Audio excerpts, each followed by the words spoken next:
肺癌係一種起源於上皮組織嘅惡性腫瘤，發病率同死亡率一直都排喺前列。廣州復大腫瘤醫院喺肺癌治療方面擁有豐富經驗，並用國際先進嘅微創治療技術為肺癌患者帶嚟希望。就體檢嘅時候就發現到有個腫瘤，但係馬來西亞呢唯一的醫治方法就是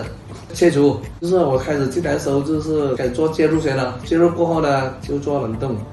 冷凍消融係一種微創治療方法，喺彩色超聲引導下，將冷凍穿刺針插入腫瘤內，首先注入氬氣，令冷凍針尖迅速降溫至零下160攝氏度，將腫瘤凍結形成冰球，之後再注入氦氣，令冷凍針尖迅速回升至20至40攝氏度，如此反覆進行2至3個循環，破壞癌細胞，令腫瘤徹底消融。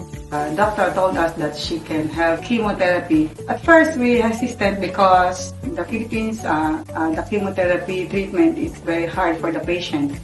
But here in FUDA, they have a specialization for the chemotherapy that just only the bad cell they kill. 微血管介入，使超微粒藥物局部高濃度聚集於腫瘤內部，通過股動脈穿刺導管延伸到腫瘤血管附近，注入超微藥物顆粒。超微粒可以從空隙處流到腫瘤組織內，超微粒藥物喺腫瘤內濃度嘅升高，帶動膠體滲透壓升高，壓閉血管腫瘤，使藥物顆粒留喺腫瘤組織內。高濃度化療藥接觸腫瘤組織，迅速殺滅腫瘤細胞。我做的底粒子，給我打了底粒子，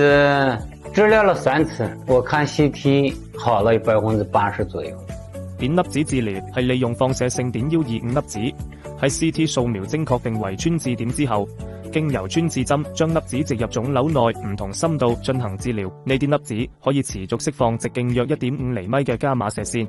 令腫瘤細胞嘅 DNA 鏈斷裂，從而達到破壞腫瘤細胞嘅效果。